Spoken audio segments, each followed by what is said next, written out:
So this week's question comes from Maria, and Maria asks, is it difficult to teach a large class at college? I'll be honest with you, I love teaching the large classes, but it is very different teaching a class of 600 students versus teaching a class of 60 students or 6 students, okay? And so for me, I don't think it's difficult. But the thing is when you're trying to teach 600 people, you have to kind of change your mentality, how you're teaching them. It goes from one-on-one teaching and interaction, like in a small class, into more of an edutainment kind of thing. You have to keep their attention. You got to get them away to not look at their phones, not be checking their stuff on their laptops, talking to their friends. You want to get them to focus in on you. And that means you're using more humor, using bigger expressions. You're going more out into the audience, walking around. And sometimes it's hard when you have a big class. You know, if there's multiple balconies, walking around sometimes isn't an option. But if you can, you need to get out into that audience so they know that, oh, the professor might walk by.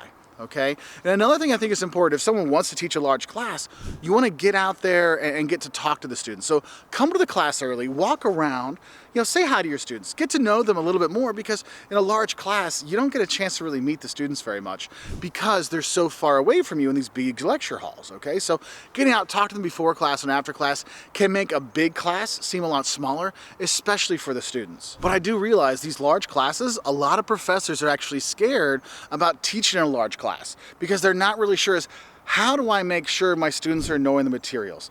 That's why having the energy to go around and talk to people, look around, because even if you're in a large class, you can still see the first few rows and you can tell if people are getting it or not getting the topics. So you still need to read the audience just like in any other classroom. It's just that it's a lot harder to have that one-on-one interaction. And for me, that's the most difficult part of a large class is I don't get to know my students as much. Like when I would have classes with only 60 students, I would learn all their names. Whereas 600 students, I learn maybe a handful of names because they sit in the first few rows and I call on them. Okay, so something to kind of think about if you're looking at it, because for me, I don't think it's difficult teaching those large classes, but some people do find it. So just remember, have lots of energy, have some good examples for them, you know, humor doesn't hurt, but also just go out into that audience and go and talk to them, get to know the students so they'll be more connected to you, so they have a better time in the classroom, whether it's 6 people or 60 or 600. So Maria, I hope that answers your question. No, I don't think teaching large classes are difficult, but some people do.